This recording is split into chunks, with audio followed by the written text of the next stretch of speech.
2016 সালের শিক্ষক নিয়োগের প্যানেল খারিজ করে সুপ্রিম কোর্ট। স্কুল সার্ভিস কমিশনের প্রায় 26,000 শিক্ষক শিক্ষিকা শিক্ষাকর্মীর চাকরি বাতিল মামলায় রায়দানের দিকে তাকিয়েছিল গোটা রাজ্য। যোগ্য অযোগ্যর জট কাটেনি, তাই প্রধান বিচারপতির ডিভিশন বেঞ্চ চাকরি বাতিলের মামলার রায় ঘোষণা করেন। তারপর থেকে একের পর এক সমস্যা সামনে আসছে। যোগ্যদের সঙ্গে কি করা হবে আর অযোগ্যদের সঙ্গে কি করা হবে সরকার সেটা ঠিক করতে পারেনি। তার ফলে যারা আগে চাকরি পেয়েছে তাদেরও তো মাইনে বন্ধ। যে স্কুলের যোগ্য বা অযোগ্য টিচার ছিল 26,000-এর চাকরি চলে গেল। এসব স্কুলের মাইনে বন্ধ। এই কথা আমরা বলছি না, এই কথা বলছেন কেন্দ্রীয় মন্ত্রী সুকান্ত মজুমদার। সুকান্ত মজুমদার বলছেন যে আমার প্রশ্ন হলো, এই তালিকায় যোগ্য ও অযোগ্যদের আলাদা করা যদি যায় তাহলে এত দিন সেটা কেন করা হয়নি, সেটা প্রকাশিত হয়নি কেন? আগে আলাদা করে তালিকা কোর্টে দিয়ে দিলে তো এত ঝামেলা হতো না, এত মাইনে বন্ধ এত কিছু হতো না। আমার স্ত্রীরও মাইনে বন্ধ হয়েছে, সে যোগ্য অযোগ্যর মধ্যে পড়ে না। যোগ্যদের সঙ্গে কি হবে আর অযোগ্যদের সঙ্গে কি হবে সরকার ঠিক করতে পারেনি। তার ফলে যারা আগেও চাকরিতে জয়েন করেছিলেন তাদেরও মাইনে বন্ধ।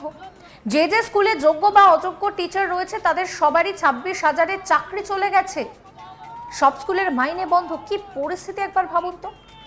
কি বলছেন সুকান্ত মজুমদার, শুনুন। আমার প্রশ্ন হচ্ছে, যদি তালিকাতে যোগ্য অযোগ্য আলাদা করা যায় তাহলে এতদিন কেন হয়নি? আগেই আলাদা করা তালিকা কোর্টে দিলে এত ঝামেলাই হতো না। মাইনে বন্ধ আমার স্ত্রীর মাইনে হচ্ছে না মাসে, তো সে যোগ্য অযোগ্যের মধ্যে পড়ে না। কিন্তু যোগ্যদের সাথে কি হবে অযোগ্যদের সাথে কি হবে সরকার ঠিক করতে পারেনি। তার ফলে যারা আগেও চাকরি পেয়েছে তাদেরও মাইনে বন্ধ। যে স্কুলে যোগ্য বা অযোগ্য টিচার ছিল 26,000 চাকরি চলে গেছে, সব স্কুলের মাইনে বন্ধ। ভাবুন তো কি অবস্থা। আমার প্রশ্ন হচ্ছে, যদি তালিকাতে যোগ্য অযোগ্য আলাদা করা যায় তাহলে এতদিন কেন? অন্যদিকে শালবনীতে মুখ্যমন্ত্রী জিন্দালের কারখানা উদ্বোধন করতে যাচ্ছেন। এই প্রসঙ্গে সুকান্ত মজুমদার বলছেন যে 15 বছর পর প্রথম উদ্বোধন করতে যাচ্ছেন, তাও আবার বিদ্যুৎ কারখানা। পশ্চিমবঙ্গে তো এমনি বিদ্যুৎ সারপ্লাস, আমাদের শিল্প নেই, তারপরও বিদ্যুৎ লাগে না বেশি। তো বিদ্যুৎ কারখানা করে কি করবে আমি জানি না। জিন্দাল তো আমাদের পার্টির নেতা, জিন্দাল হচ্ছে বিজেপির এমপি নবীন জিন্দাল।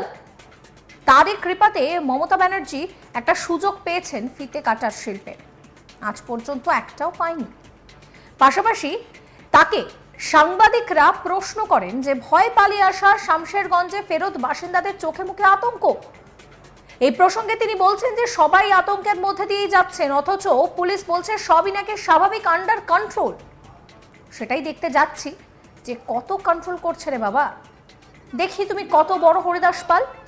এদিকে আমরা শুনতে পাচ্ছি হিন্দুরা জটলার মধ্যে দিয়ে গেলেই তাদেরকে থ্রেট করা হচ্ছে যে তোদের বাপ কতদিন থাকে দেখি। বাপ মানে বিএসএফ সরে গেলে নাকি কচুকাচা করবে, আর যদি ওখানে কচুকাচা করা হয় ফল কিন্তু ভুগতে হবে, পরিষ্কার বলে দিলাম। মুর্শিদাবাদে ঢুকতে আটকাবে কেন? কোন সাহসে আটকাবে? বাবার সম্পত্তি, বাবার জমিদারি।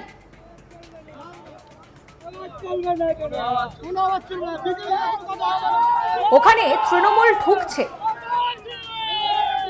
কংগ্রেস সিপিএম ঢুকছে। আমি তো দুবারের নির্বাচিত প্রতিনিধি, ভারত সরকারের প্রতিনিধি, আমাকে ঢুকতে দেবে না মানে? ফাজলামো পেয়েছে নাকি? কি বলছেন সুকান্ত মজুমদার, শুনুন। দেখুন, 15 বছর পর প্রথম উদ্বোধন করতে যাচ্ছেন, তা আবার বিদ্যুৎ কারখানা। পশ্চিমবঙ্গে এমনি বিদ্যুৎ সারপ্লাস, আমাদের শিল্প নেই, তারপর যে বিদ্যুৎ লাগে না বেশি, তো বিদ্যুৎ কারখানা করে কি করবে আমি জানি না। সে জিন্দাল তো এখন আমাদের পার্টির নেতা, জিন্দাল হচ্ছে বিজেপির এমপি এখন, নবীন জিন্দাল। তো নবীন জিন্দাল বিজেপির নেতা, তারই কৃপাতে মমতা বন্দ্যোপাধ্যায় একটা সুযোগ পেয়েছেন ফিতে কাটার শিল্পে, আজ অব্দি একটাও পারেনি। বলছি দাদা, লাস্ট কোশ্চেন দাদা, গতকালকে ক্যাম্প